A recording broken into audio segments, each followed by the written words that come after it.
This is an oxygen atom. These are two hydrogen atoms. Bond one hydrogen atom on each side of the oxygen with these two little sticks and you get a water molecule, right? Wrong. You get three little balls with two sticks holding them together. This is not water. It's a model of what we imagine a water molecule might look like if we could see it. The model helps us visualize the invisible. Scientists in the 17th and 18th centuries had a real problem studying gases.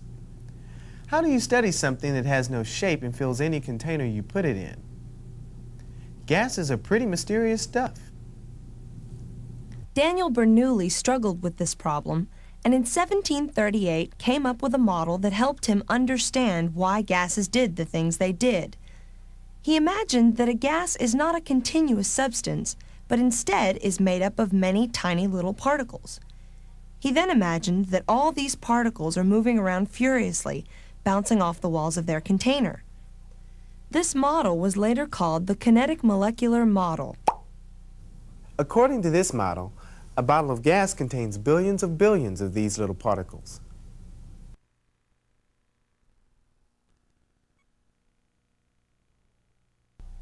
Now, we can't draw billions of particles on the screen, so we're going to make a model with only a few particles to help us understand this idea.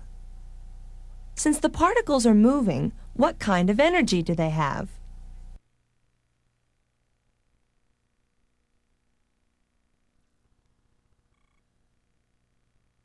Kinetic energy is the energy of motion.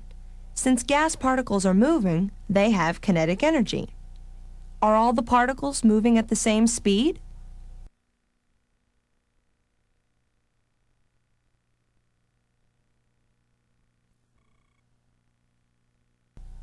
Individual particles move at different speeds, so all particles do not have the same amount of kinetic energy.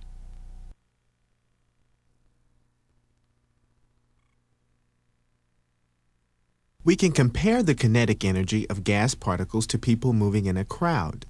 All of the people do not move at the same speed. Some move very fast and others are rather slow, but we can average the speed of the individuals to get an average speed for the crowd.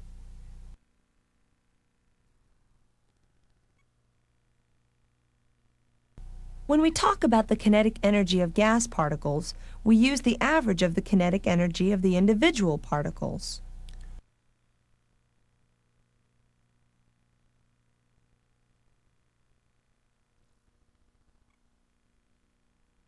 What do you notice about the size of the particles compared to the space between them?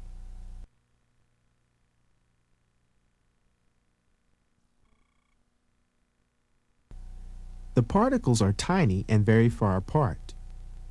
Most of the volume is empty space. Since the gas particles themselves take up almost no space, they are considered to have no volume. Describe the direction and path of the gas particles.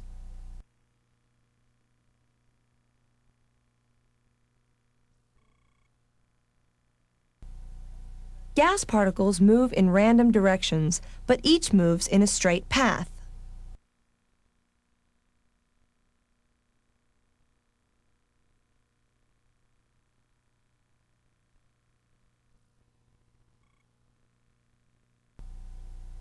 What makes the particles change direction?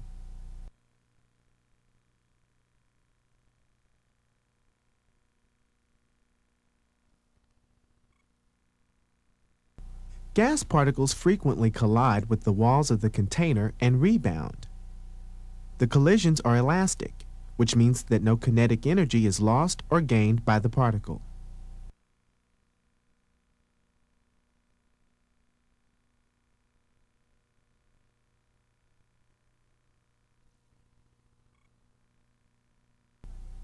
Gas particles sometimes collide with each other. Compared to collisions with the walls of the container, collisions between particles are very rare. Collisions between gas particles are also elastic, so overall, no energy is lost or gained.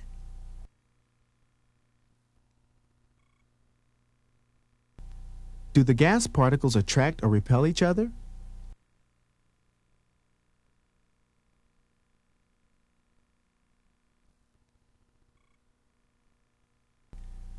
According to the kinetic molecular model, gas particles neither attract nor repel each other. What happens to the gas particles when they are heated?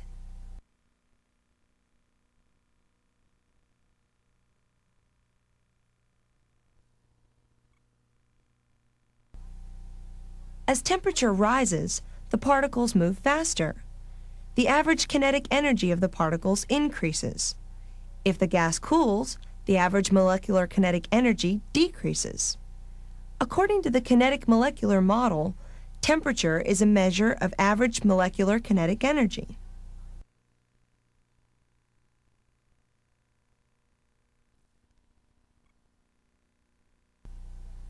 The term ideal gas is used when a gas conforms exactly to the kinetic molecular model. In reality, there are no ideal gases, but scientists use the concept of ideal gases to explain the behavior of real gases. At moderate temperatures and pressures, gases act much like ideal gases, so the model of ideal gases can be applied to real gases under these conditions.